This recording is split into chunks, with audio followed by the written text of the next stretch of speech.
name is Andy Dana. Welcome to the best lighting in my house. Um, Today I'm speaking with Aaron Reeder.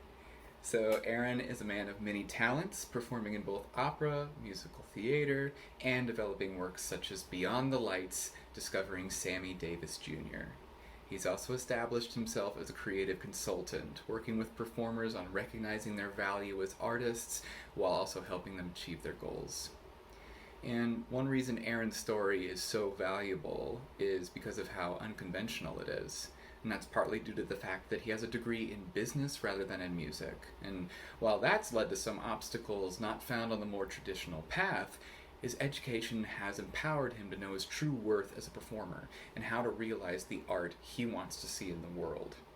So I was really excited to talk with him about this since I've just started a voice studio that is designed to help gender non-conforming people overcome dysphoria brought on by their voice. I learned a lot from our conversation, and I think you will too. So I hope you enjoy it. I'm so excited to be talking with you, Aaron. I've gotten the chance to read a lot about you on your site and everything, and it just looks really terrific. So I guess just to get us started, because I know I've heard from Diana and everything that you technically don't come from like a traditional music background in terms of like having a music degree, but a business degree. Um, do you feel, I don't want to ask if it's more advantageous or more detrimental, but Yeah. what do you feel like it has brought in comparison to maybe like peers that did go that route for you? Sure. I have to say that for me, I don't see it as a detriment at all. Hmm. Luckily, I was still studying voice while in college, and a lot of principles that I was learning as a student in business school, I was actually applying this to aspects of show business that I was hearing from my older coaches and teachers, and eventually, once I actually started working, colleagues, um, principles of business, and were easily applicable to show business once you got past doing the work on stage. Right. Did you were you taking classes to learn about stage work as well because you're like doing singing on the side? Right. So essentially, the way that I set up my program was I decided to go to university for business. So I have degrees in international business and marketing because I wanted to write jingles, but jingles no longer exist. But at the same time, I was still interested in voice. I'm the youngest of four, and all of my siblings play instruments. When I was probably about 7 or 8, I decided that I did not want to play piano anymore because that's what my sister played, and I would never catch up to her. She would always be 4 years more advanced than I was.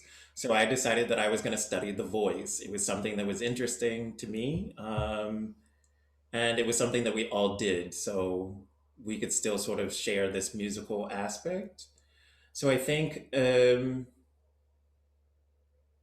was sort of a hobby, passion, but also just like I want to do something different.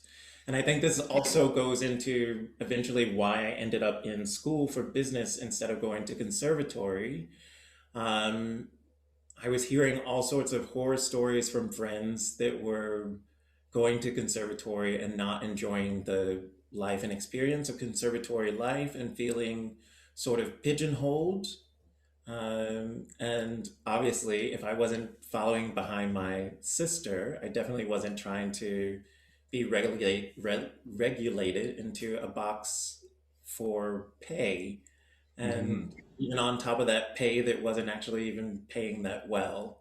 And it was so subjective. So that's why I ended up in business school, but still had like the passion for learning the voice and the instrument and sharing and developing my artistry, if that makes any sense. Absolutely. I love that. It's interesting that it almost feels like being the youngest of four and like wanting to kind of pave your own way, it parallels like your collegiate route as well. And that decision in and of itself makes so much sense to me. Like hearing you talk about that, I'm just like, why don't we all do that? Why don't we, major in business and then and then just do the singing on the side and learn it from there. Yeah, but this is part of, I think, something, an element of the industry that's not immediately taught in conservatory life. You have to be aware of business principles that are applicable to this business. It's show Mm-hmm. business. It's not just show. If it were just show, then, everyone would feel comfortable doing it and be able to execute it in a way that it didn't require as much training and as much skill set and as much dedication that someone who's doing it uh, applies. I think it's critical in this industry that people eventually learn that being a starving artist is not necessarily the way that you want to live. Like Yeah. that whole mentality is ingrained in uh, young performers, and I feel at times in conservatory, if you had the option of learning business, even if it were just specifically applied to entertainment, then we would have a completely different mentality and focus on creating work and being part of work and nurturing other opportunities for other people. Because again, it's a business, and what's the aspect of business? When you really think about it, it's really about communication and connection with people, which is essentially what we're trained to do from the get go, no? Yeah. Excuse me. Wow, that is so perfect. And while you were saying that, I was kind of checking in with myself and remembering how I had all of these ideas personally. I Mm. didn't go to like full time university. I just went to community college. Yeah, yeah. Yeah, and but even then, the self image was so ingrained and so romanticized. Of like, I'm I'm a performing artist, and business is just this technical side that I don't understand. Like it's the same distinction we make in classes with English and math. It's like I'm an English person. I don't do math, or vice versa. Um, and it's it's really too bad because communication really seems to be the unifying theme, at least from what you're telling me, Yeah. which I love. That's certainly what I feel. And it's communication, even again, just going back to like the individual. What is it that you want to say? What is it that you have an opinion about? What are your stances on things? Not to say, a friend recently posted this question or posed this question to like her group of friends on social media that was something along the lines of, does every non-white person need to be an activist? Um, and it was just like, I don't, I don't know how to answer that. Yeah. So it's again sort of like, how do you really start to pull back these things for literally finding your voice and finding your internal voice as you're cultivating, or not even cultivating, but just like refining this instrument, this voice? Wow. Let's see. You found yourself like a place for performance. Like you're performing out in West End and all these places, or at least you were like pre-pandemic. You've pioneered your own shows, like Beyond the Lights, Discovering Sammy Davis Jr., and you're a creative consultant. Um, and I guess just like with each thing, I don't feel like most of us set out with very concrete goals like that in mind. Okay. Hmm. Did it? Was there a particular process that you found yourself in finding those things? I yeah, I take this back. I will take it back to the sort of like, don't put me in with the others sort of mentality and Oh, I feel that. sibling rivalry sort of thing with my siblings. But eventually, my outlook on that, when, oh, Jesus, even these sort of pay to play sort of programs Mm. where you would be invited to learn a role, but you're paying, thousands and thousands of dollars to like essentially coach a role or something to do a performance that's making someone else's, bills payment. I think that even as a young performer, that was something that always sort of irked me was I'm providing you a part of myself. I'm providing you a service. I'm giving you a product that you're benefiting from, yet I don't reap the rewards of this. So I think once I went into business school, this was all the more just sort of like, I personally cannot change the industry by myself in the work that I do, but I can choose to create space for myself.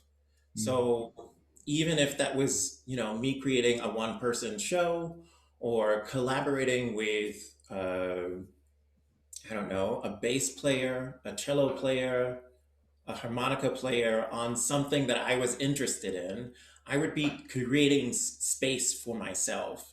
Um, and yeah, again, something that I apply from this sort of business background is that there's always someone who's interested in what it is that you're selling. But again, this is part of just like human connection, right? Mhm. We're always wanting to be seen, we're always wanting to be heard. So, this sort of exchange to say, I see you, I hear you, is what artists in every medium is sort of trying to articulate and trying to connect with people. I hope that answers your question. Yeah, I think that's absolutely beautiful. I'm so curious, like, hmm, do you feel like kind of going I because I think another thing that seems particularly common in a lot of performers that I think we've both talked to is kind of that lack of confidence. Mm. Really, a really common one I hear a lot is fake it till you make it, and I would spend a lot of time going like no one like not really being able to get into that. So, Um, hmm? no, no, I'm listening. I'm listening. Yeah, thank you. Do you feel was there anything about this particular experience that helped you feel particularly empowered to go out and make that space for yourself?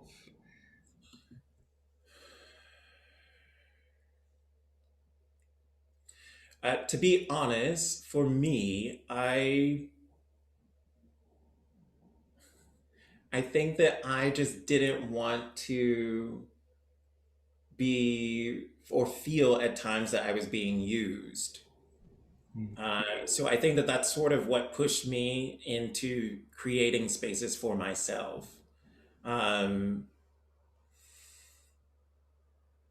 I think that I was very much looking into collaboration and like wherever that possibility took me. So if it took me outside of classical music, how do I bring myself into this?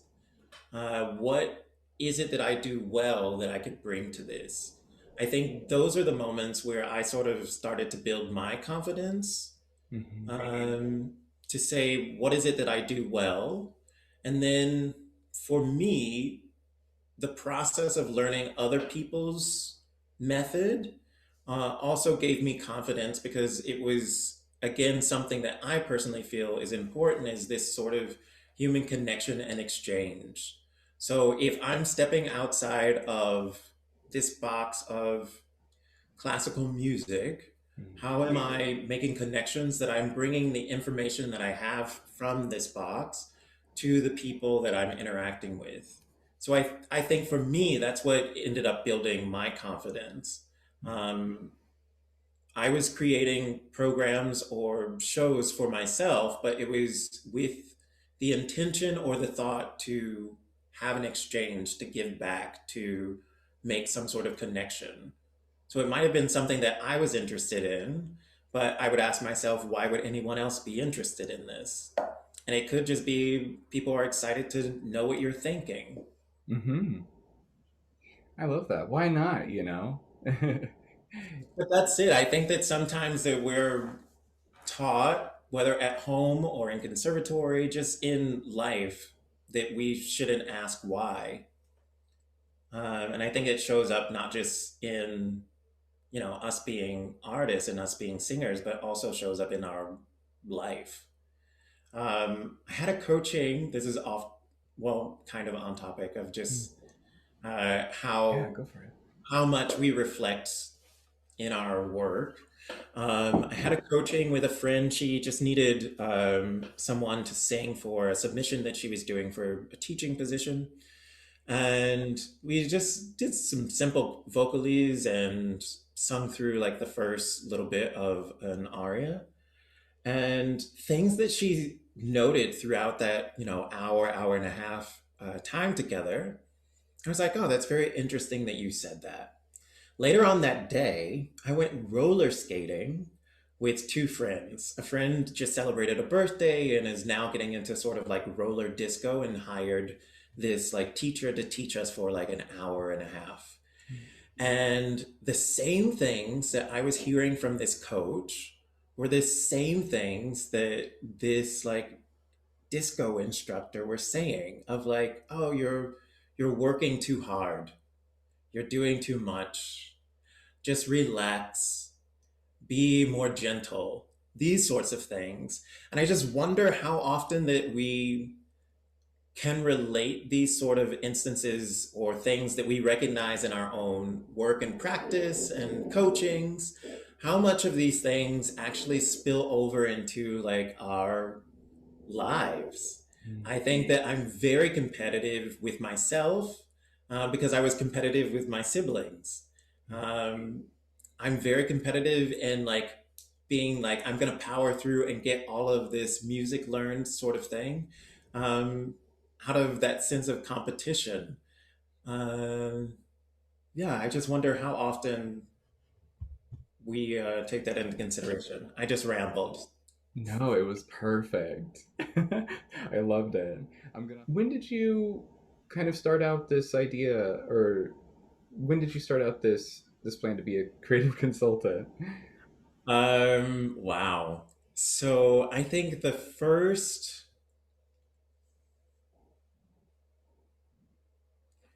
not think, there were friends even in college as I was sort of doing my regular business courses and then on the side doing performances.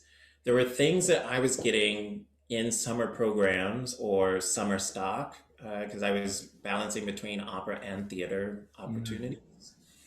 There were things that I was negotiating that my colleagues just were not negotiating because they didn't feel that they should, they didn't feel that they deserved to. Uh, Mm. and again, this is things that we're sort of ingrained of not asking each other how much money you're making. Right. Um, these sorts of things that end up keeping us uh, in like this stasis of people being able to dictate what our worth is and what our contribution is. Mm. Artists of any form contribute greatly to the social and economic well-being of their communities, as we've seen in the middle of like this pandemic Hmm. thing. Hmm. Or in my instance, now I'm talking to other artists and how they can make it or have a better understanding of how to make it and redefining that for themselves. What is making it for you? And how can you, as a creative entrepreneur, sort of build that space for yourself as well as contribute to? Because again, my whole thing is like, how are you contributing back to the community that you're a part of? I feel like that's so important too, just the act of checking in with yourself and asking yourself those questions. Mhm. They seem that seems like a very powerful, that's a skill in and of itself. Yeah, and that's very much a skill because I think that we can easily be bogged down by, the next step. If the next step was, and it was a huge issue I remember like maybe in graduate school that it was an issue for some people that I was not like training in conservatory, but I was going to school for business. Um, Let alone like people who, once I graduated, knew that my degrees were not in music, or even instances where musicians will look at the singer and be like, oh, you're just a singer, sort of thing. Right. Um, I think, oh my God, Andy, why do you let me do this ramble? No. Well, I'm really enjoying it, even if it's at the expense of you. So, Oh my gosh. I was like, okay, this is rounding around this way. but that's, I really, couple things. I really Yeah. appreciate you doing that, like opening up about that for this and everything, and just like let's see where it goes. I don't know. I promise I won't take up too much of your time. I don't want No, no, to no, it's totally fine. It's totally fine. I good. joined in a little later than planned.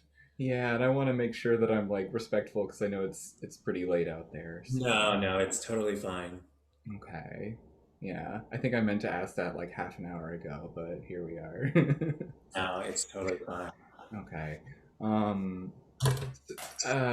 Okay. So let me see. I'm thinking about that. So like, whew, my mind's in like a million different places at once, actually. Sorry, this is not good for us both. But it's well, I think I'm just so excited, honestly, because it's like,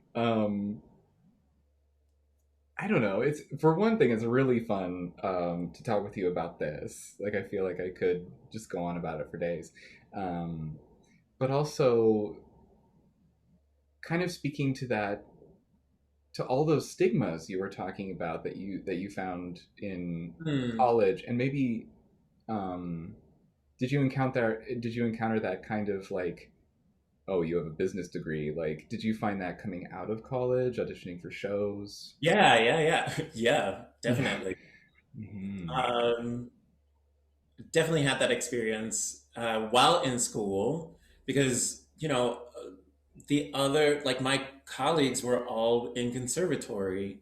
Hmm. Um, I remember doing, oh, I went to a festival in Italy and just remember there being like a huge like la da because people were finding out that I was not in business school. I mean, that I was not in conservatory, but in business school Oh my at like this gosh. very prestigious program. And it was just like, well, I'm still singing. I got the chops to be here. I made it. And you didn't know that I, wasn't in conservatory, but I was Yeah. still training. I was still doing what I should be doing. Like even in college, I was still taking language courses. So Yeah. It's like, well, I'm putting in the work. yeah, exactly. Mhm. It's this sort of idea again of like the box. Here's the linear path that you need to follow in order to get to success, to get to it. And that's Mhm. just not true. How many people go through this linear thing and you still don't know what you're doing? You're doing something that you don't love doing. You're not on the stage that you want to be on. You're not doing the things that you want to be doing. Um, Mhm. It's like you're satisfying this path for someone else. exactly. Who are you doing it for? Hmm. Without that question of like, why are you doing this for yourself? That situation would probably lead to a lot of self doubt and a lot of questioning, or at least it could, and I imagine it has for a True. lot of people. Yeah. Um, and I yet, know. yeah, Sorry, go go ahead. ahead. Oh no, actually, please. I was just going to say, I know a lot of people who stepped away, like very talented people who just at a certain point weren't making the ground that they felt that they needed to be because those were the standards or those were like the required milestones that they should have been hitting. And when they didn't reach it, or they weren't as successful as, you know, uh, people told them they would be, they immediately just kind of fell off. Um, And that's something that's so familiar too, right? Like I hear about that all the time. These most talented people that we don't hear about at all because and that's such an odd reason. You didn't reach the standard when, but like when is that set or who when is sets it? it? Yeah. You, the thing is that I feel that you have to set it. Like the artist, the performer, this person has to set it.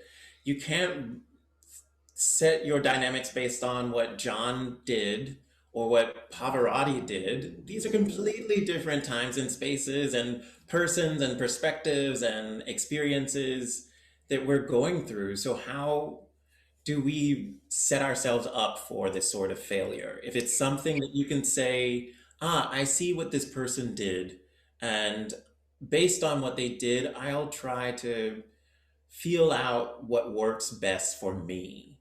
I think it is more, I need to do what this person did. That's what's so like constricting, and that's what's suffocating. And this whole business is about the breath. Yeah. Ooh, that's a great tie-in. Yeah. And I think because it's so vague about when exactly you're supposed to make it or why it's so linear that people end up falling into that trap of comparing so often Mm. is because what other reference point do we have? What other reference point have we been given? Mm. Do you want my comment on that? Please. Again, I think that uh, every person before you're, an accountant or an artist has to go on this whole journey of discovery. And this is, I don't want to get too like woo woo. I think that this is Go for it. also a, sorry, probably, we might remove some of this, That's but all I think right. that this is sort of like the aspect of community and what community is meant to be. We're supposed to provide each other space to explore and to see and to feel and recognize and be comfortable to do this sort of exchange. If the community is not there supporting this exploration, then people don't do it. If the community is there to set up boundaries and set up borders, then we're bouncing off of walls trying to be free in this moment. So I feel that a lot of artists, um, as our goal is to, be expressive, to express thoughts, to express feelings, to express experiences, to express being, whether that's on your instrument as your body or your instrument as a violin. Like all of this is expressed in communication and connection to one another. If that Yeah. answers the question. I I just love where you went with it. That's all I'm thinking about. I think that's exactly what it is and that is such kind of being able to maintain that and hold true to that even through that process of all of it takes to get out onto a stage and to right exactly find that process in yourself, find yourself for this. Before you even reach the stage, you have to have that space for yourself. Then you can be a conduit of the composer, of the librettist, of the author, of the playwright, of the director. Outside of that, what's the opinion that you have behind this music? What's the life that you're breathing into these characters? If you are stunted and stifled yourself by, whatever those constraints are, this is again also, sorry, this is also going into like this whole sort of well-rounded well-being sort of person, spiritual, whatever it is that you would like to recognize and acknowledge it as it is. um, having perspective and having this sort of well-being rounded thing, I think is what really nourishes us as artists. Um, and the freedom to step outside of constraints of, art forms, it's just another way of expression and something else to open up a different conduit to something else. Here's this thing, an aspect that we kind of touched on before is Hmm. like, how do you acknowledge this sort of business aspect of this industry? If we're supposed to be these whole like, I'm human and I just want to relate and connect to another human and have this exchange.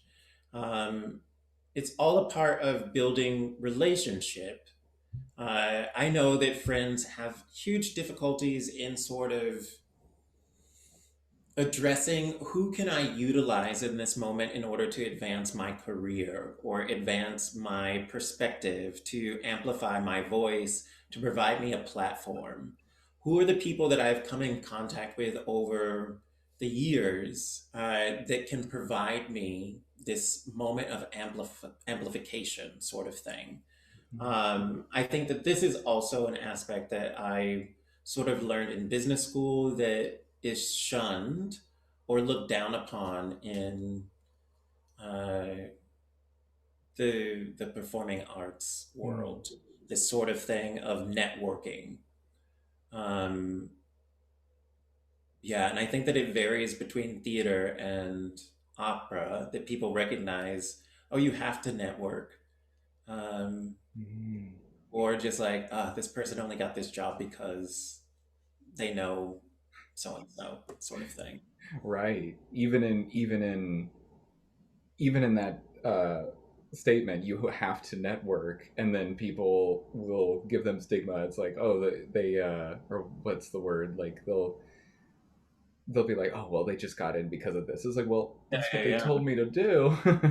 um, I think coming to terms with that is sort of a space where if business or aspects of business were taught in conservatory, people would have just a different perspective on how to communicate. That's essentially what, again, networking is. mhm. This is very interesting that we come back to this word communication. I love that. I'm a fan of it. I mean, we're talking over Zoom right now. So, Hmm. like, what? Completely different time zones of 9 or 10 hours. I'm not sure how far ahead I'm of you. Yeah, I This is, heard 9, but yeah. again, just like a different way of communicating and connecting with each other. Would never have met you any other time. Do you have any specific examples of what any given singer's transferable skills might be? Um,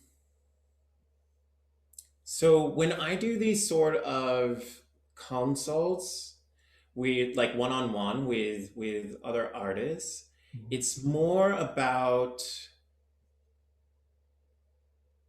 going beyond physical borders and also like your own personal confounds that you're feeling bound by Mhm. so that you can be more specific in your creative mission, but broader in this, how do I put my hand in these other places in order to have a greater impact?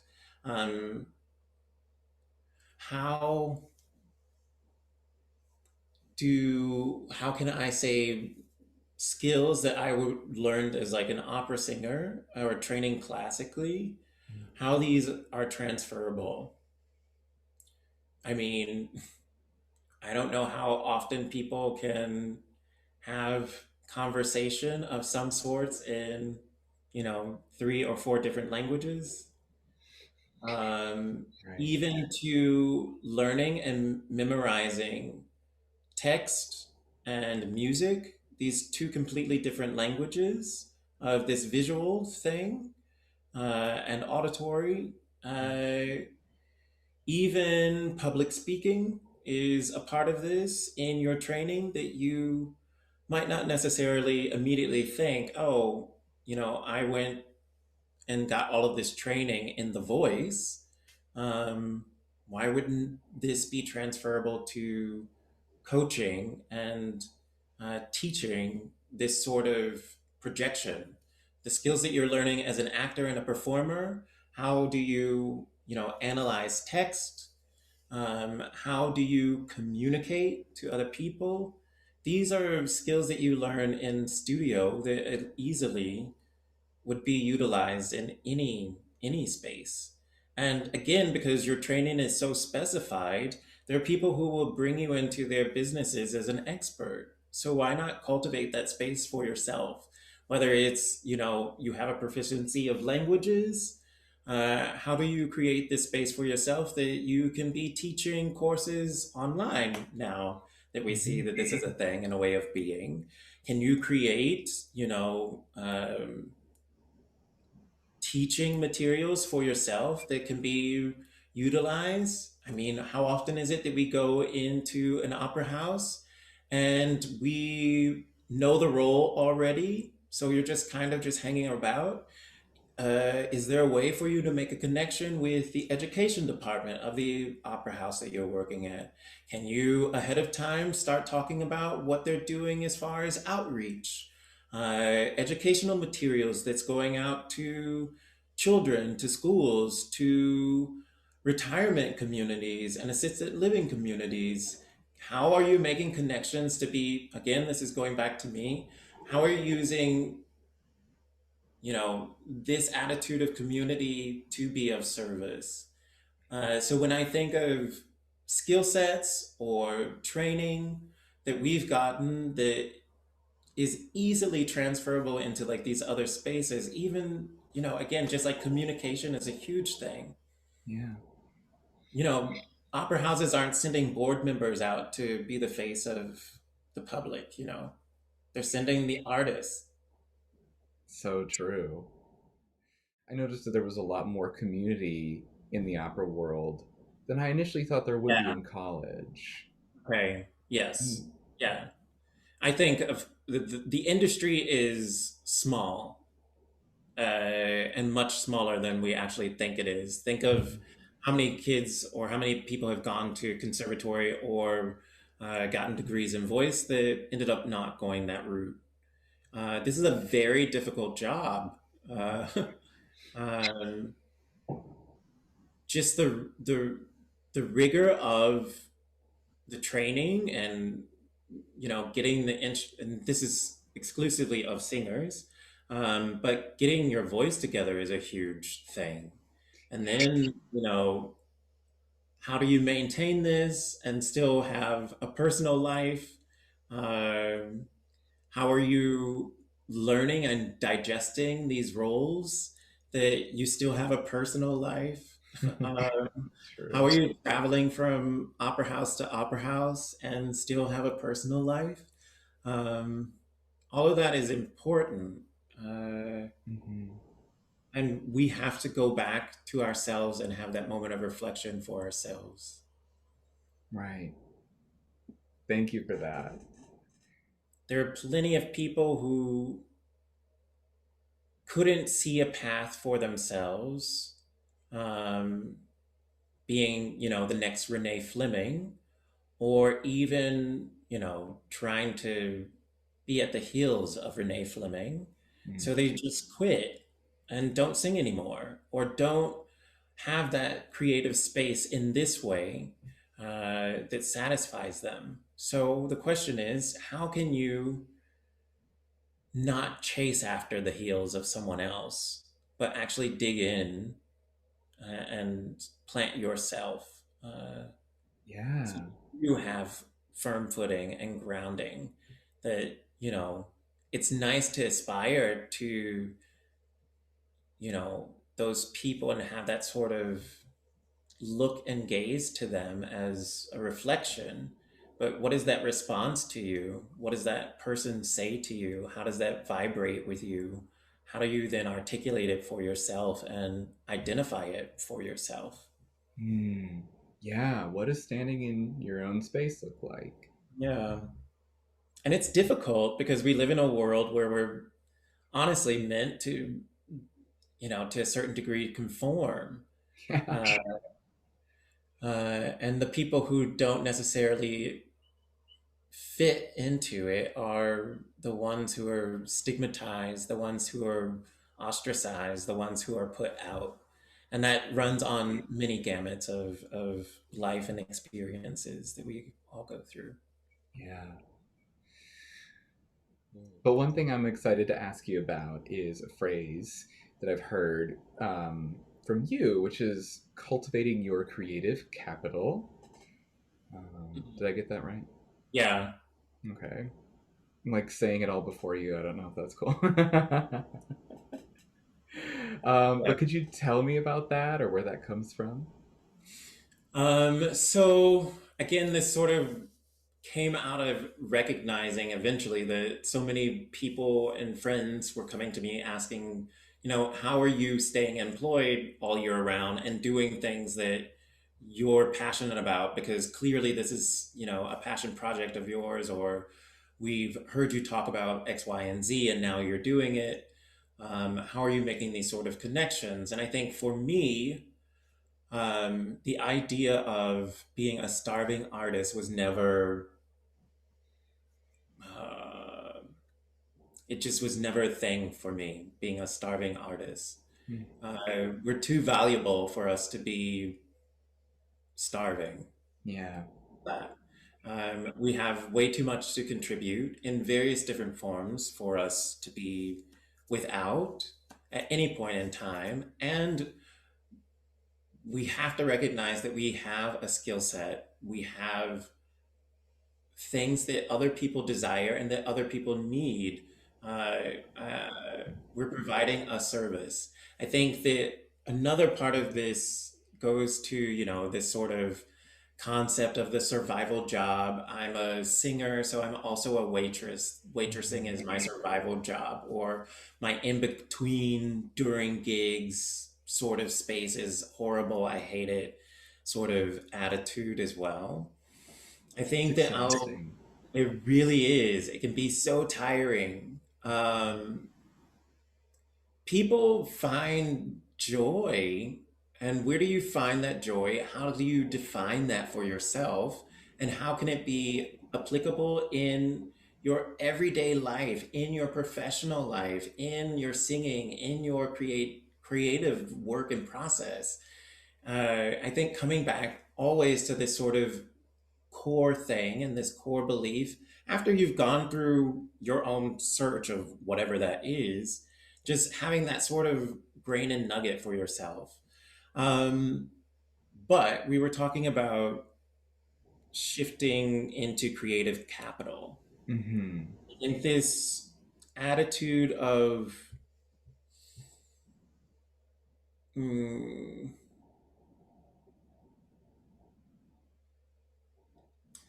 how do you begin to like nurture relationships that you can begin building things that are of interest to you and that you feel and know are of interest to other people. What are you providing? How do you utilize the skill sets, the knowledge, the experience that you have had as a person, as a human, as an individual? How do you use your art, use your creative energy in order to create that? During the pandemic, my cousin asked me to be part of a sound therapy session that she was doing. Mm. Um, and she had been asking me for years. And finally, I had the time and the space to actually say yes. And it was one of the most amazing experiences that I've ever had. Um, every now and then, I listen back to the recording just to sort of like think and meditate on how impactful that moment was. Was it, a Wagner opera that I've spent years training on, that like finally this moment is here, and it will have an impact on this group of people because of blah blah blah? No, but it was still the same sort of thing to say I just sat down for, the last 2 hours, hour and a half, having this exchange with people, and it did have an impact with people. Or even um, audiobooks Mm. and voiceover work. This is, again, what your training has been, is in bringing this into complete alignment that you can, you know, talk several hours or Yeah. sing several hours or, create a character. Even, during this pandemic, there were voiceover things that were still coming into my email for work. Even though I wasn't on stage, there were still opportunities to perform. Right. Different friends created radio plays and, of course, background vocal stuff. Even exploring things such as that in the recording industry is a huge, huge space for classical singers. Right. There's transferable skills again. Sorry, I love like full Yeah, circle stuff, yeah, but that's wow. That's all of that serves to help build that community when you're able to put yourself out there, when you know what you want to do, what you want to provide. yeah, yeah. The thing is that in like these one-on-ones and even in like group settings, it's sort of this discussion of how can I encourage you to really stop seeing that like any old job is just like a route to survival and start seeing it as a moment of your time. And how do you want to invest in that? How do you want to nurture this moment? That's why you're cultivating your creative capital. Um, are if you're in uh, an office space, how are you still honing your skills to be a performer?